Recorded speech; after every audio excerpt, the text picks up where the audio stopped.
Habló Jehová a Moisés diciendo: Di a los hijos de Israel que den la vuelta y acampen delante de Pihahirot, perdón si no lo dije bien, entre Migdol y el mar hacia Baal Zephón.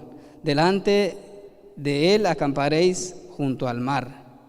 Porque Faraón dirá de los hijos de Israel: encerrados están en la tierra, el desierto los ha encerrado, y yo endureceré el corazón de Faraón para que los siga, y seré glorificado en Faraón y en todo su ejército, y sabrán los egipcios que yo soy Jehová. Y ellos lo hicieron así. Y fue dado aviso al rey de Egipto que el pueblo huía, y el corazón de Faraón y de sus siervos se volvió contra el pueblo, y dijeron: ¿cómo hemos hecho esto de haber dejado ir a Israel para que no nos sirva? Y unció su carro y tomó consigo su pueblo, y tomó 600 carros escogidos y todos los carros de Egipto y los capitanes sobre ellos. Y endureció Jehová el corazón de Faraón, rey de Egipto, y él siguió a los hijos de Israel.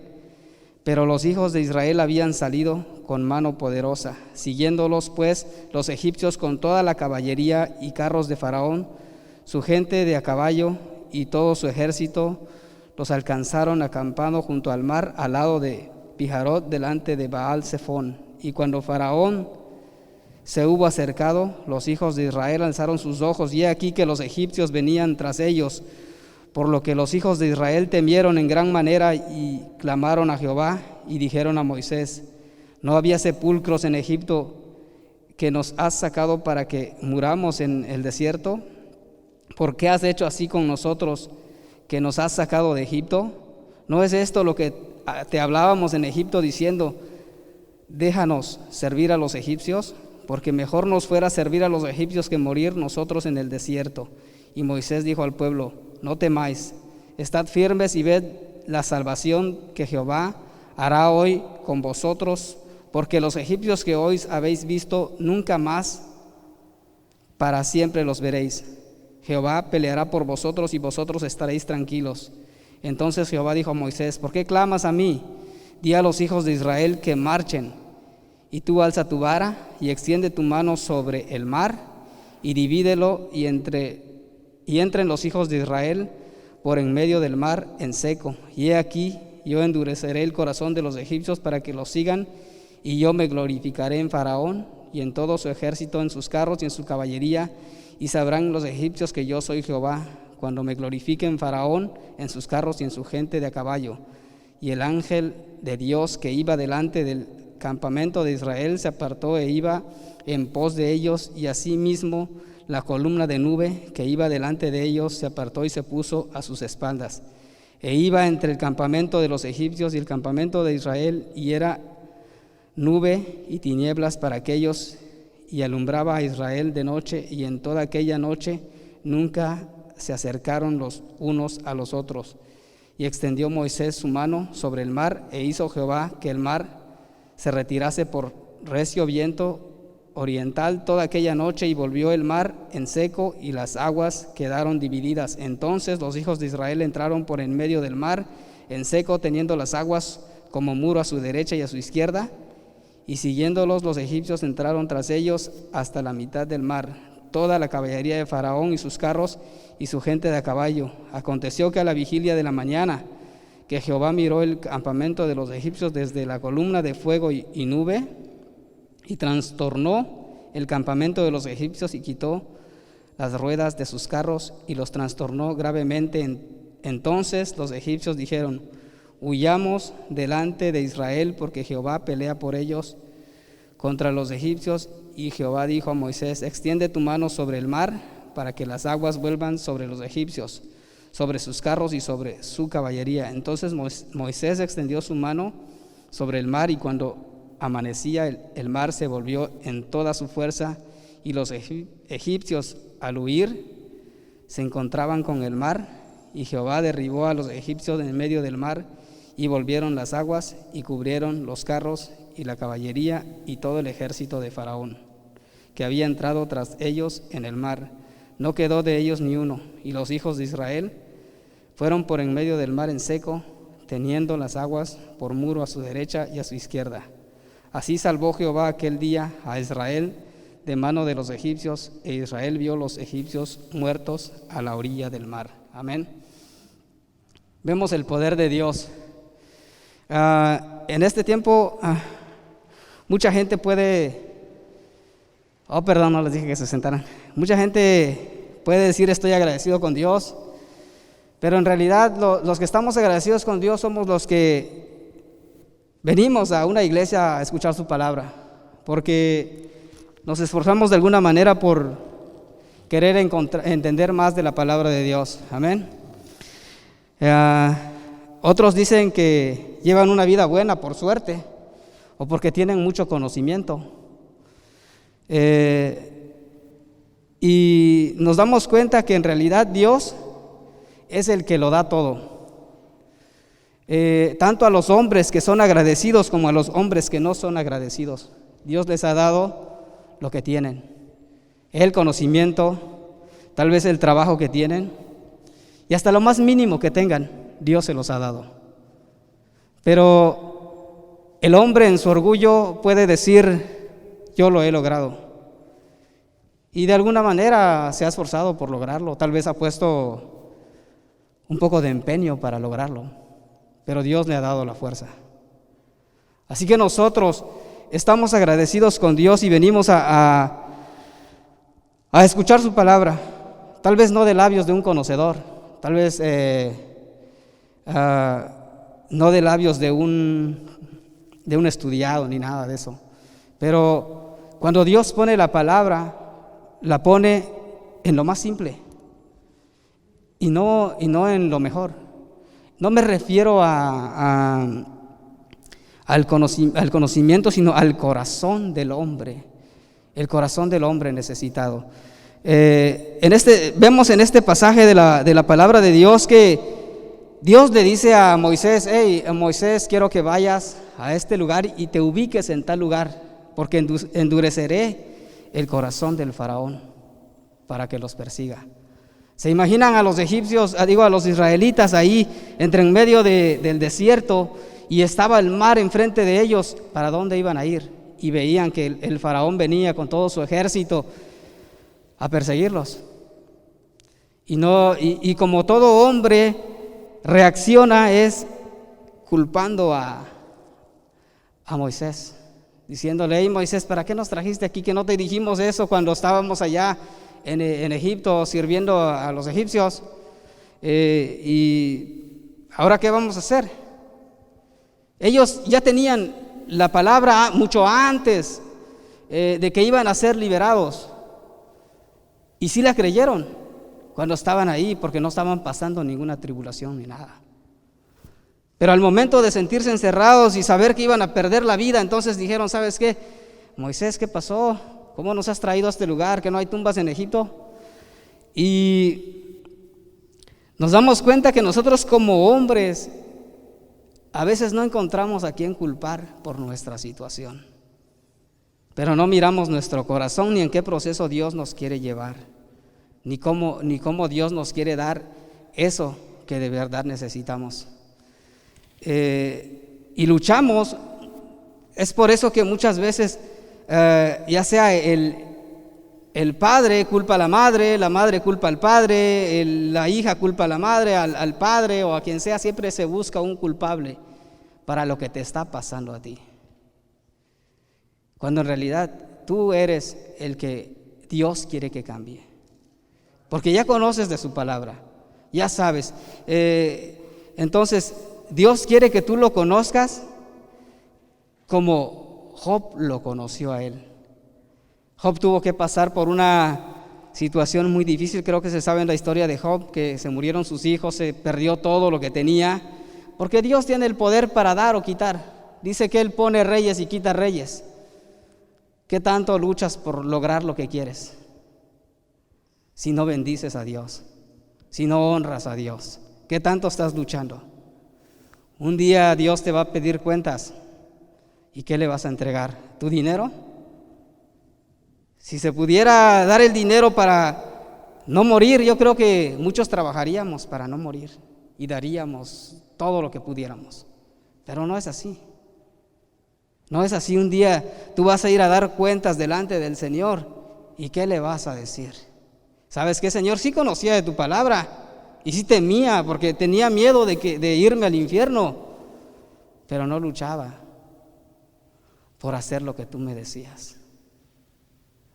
Y era algo tan simple, Señor. Sí tenía tiempo, pero no lo hacía. Tenía la capacidad para entender lo que tú me estabas hablando. Tenía la capacidad para alejarme del pecado, pero no lo hacía. Porque me invadía todo. Me invadía mi trabajo, me invadía la necesidad que tenía.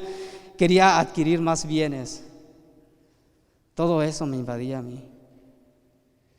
Fíjese cómo a veces nosotros como cristianos muchas veces podemos ver a una persona que tal vez no conoce de Dios y cómo es prosperada.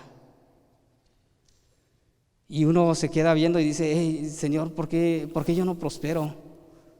Porque Dios quiere que pases un proceso para que puedas tener lo que mucho más vale. No, como el hermano ora a veces de que para los jóvenes que lleguen a tener un encuentro con Dios, que el Espíritu de Dios los toque y cambien su forma de pensar. Había visto un letrero allá en México que decía, cuidado con lo que pides, porque se te puede hacer realidad. Muchas veces pedimos cosas, porque nosotros como cristianos queremos cosas buenas para nuestros jóvenes, para nuestros hijos, aún para la gente que no conocemos queremos cosas buenas. Que el Espíritu de Dios los alcance, que se llenen del Espíritu de Dios y que sean hombres que un día se paren aquí delante de la iglesia o delante del público y le digan a los hombres, hey, arrepiéntete, la hora del Señor ha llegado. Eso es lo que queremos nosotros como cristianos, que cada uno de nosotros tenga la valentía de levantarse en un lugar, quizás en un restaurante estés comiendo y le digas, ¿sabes qué? La hora del Señor ha llegado. Él quiere romper toda esclavitud. Él vino a dar vista a los ciegos y es ahora. Y queremos que nuestros jóvenes sean así. Queremos que cada uno se levante y tenga esa libertad. Pero tenemos que saber que para alcanzar ese tipo de cosas el Señor pone en un proceso a los hombres. Le decía a Pedro, Señor, yo quiero ir contigo hasta la cruz si es posible. Pero ¿qué pasó? Pedro lo negó. Pero después de que lo negó Pedro, cambió su situación. De ahí se dio cuenta que no había nada más importante que estar a los pies del Señor. ¿Qué pasó con Tomás? Tomás era un hombre incrédulo. Y ese hombre en su incredulidad llega a Jesucristo, se presenta delante de ellos. Yo soy.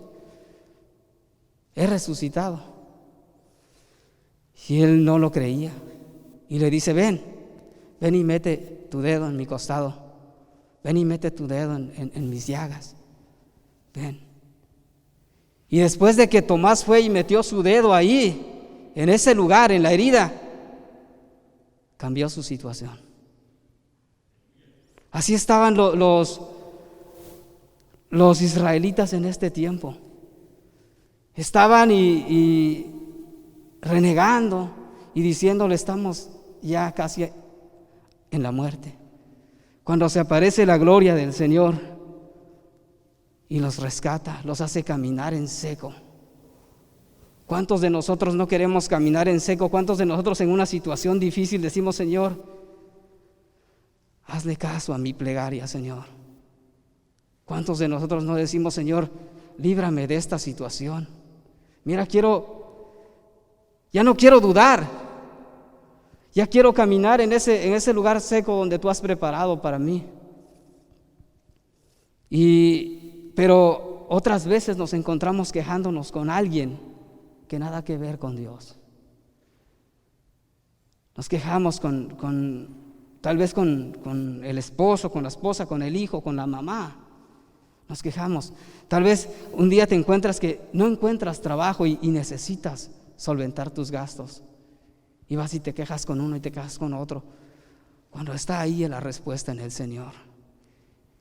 Él tiene la oportunidad en sus manos. Él es el que nos puede libertar. Él es el que nos puede dar lo que nosotros necesitamos, y no específicamente un trabajo, y no específicamente la sanidad, no específicamente nada de eso, sino el encuentro con el Espíritu de Dios. Eso es lo que nosotros necesitamos, eso es lo que nosotros queremos como iglesia, que cada uno de nosotros tengamos el encuentro con el Espíritu de Dios. Que cuando venga un problema o cuando venga algo a tu vida, ya no tomes en cuenta esa situación.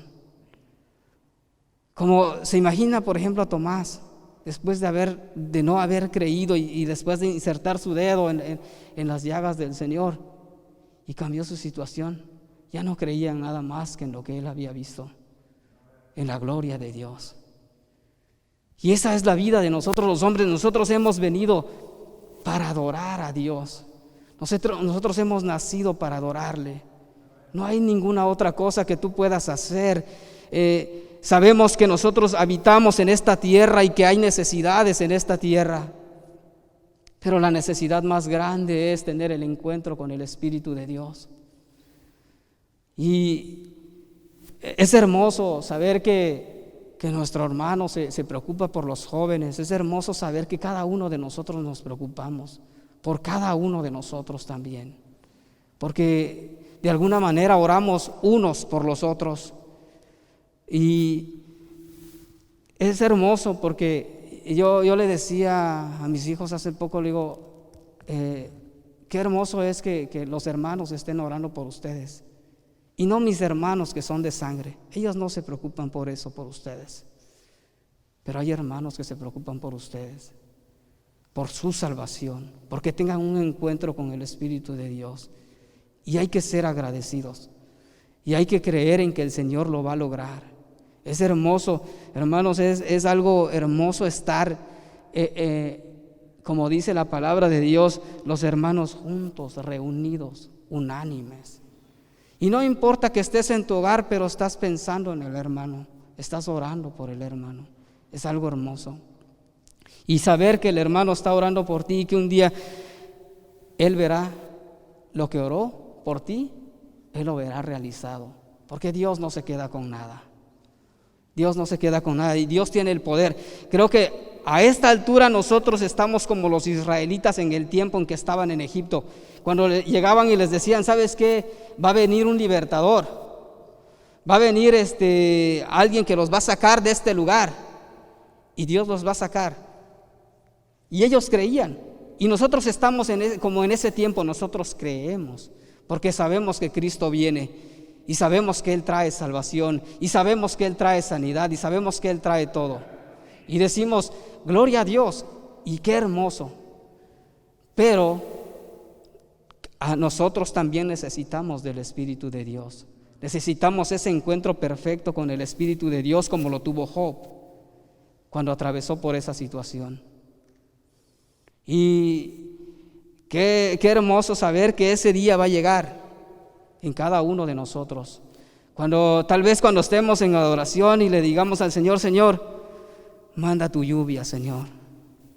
¿Cuántos han cantado el canto de Dios manda lluvia, derrama de tu espíritu? Amén. Es hermoso saber que te sumerges en la presencia del Señor y que después de ahí nada te importa.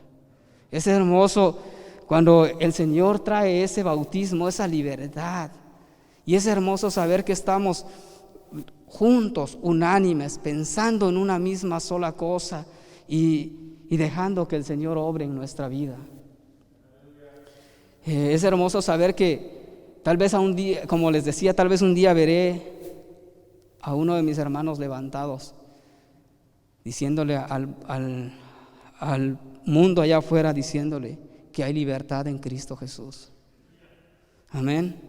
Es hermoso, hermanos. Dios es grande. Dios se ha glorificado en diferentes áreas en nuestra vida. Y en realidad, yo lo conozco como el bautismo del Espíritu de Dios. El saber que Dios te está metiendo en un proceso y que una vez que pasas el proceso, que Él da la solución y tú crees y dices, Él me dio la solución, y no hablas como en el mundo y dices, tal vez dices, yo lo merecía o tuve suerte. Pero cuando tú dices, el Señor sea glorificado, para Él sea la gloria y la honra. Amén. Dice la palabra de Dios en el Padre Nuestro, dice, Padre nuestro que estás en los cielos, santificado sea tu nombre. Venga a nosotros tu reino, hágase tu voluntad en la tierra como en el cielo. Y me gusta la parte donde dice, no nos metas en tentación y líbranos de todo mal, porque Él tiene el poder. Ahí nos damos cuenta que de Él es la gloria, de Él es el mundo y su plenitud, de Él lo puede todo. Entonces, si yo vengo delante del Señor, Señor, no me metas en tentación, líbrame de todo pecado, Señor, Él lo hará, porque creo verdaderamente en Él. Para Él es la gloria y la honra. Amén. Por los siglos de los siglos, dice su palabra. Y nosotros no pensamos, como le decía, como en el mundo. No decimos tenemos suerte o he tenido suerte. Mira lo que he alcanzado. Me acuerdo cuando hablé del rey Nabucodonosor, que se encontraba en su palacio y un día dice, se levantó una mañana y dice, mira lo que he logrado. Todo un reino. Y era un hombre poderoso. Pero en ese día le llegó la palabra del Señor. Y fue y comió pasto, comió hierba. Pero era la obra de Dios, era la voluntad de Dios. Y ese hombre, cuando pasó su proceso, glorificaba a Dios. Así que seamos nosotros así, hermanos, que en el proceso adoremos a Dios y después de su proceso le glorifiquemos y le demos gloria y honra, y cuando le cantemos de corazón y le digamos, Señor, manda tu lluvia, derrama de tu espíritu, Señor, o le digamos, aleluya, aleluya.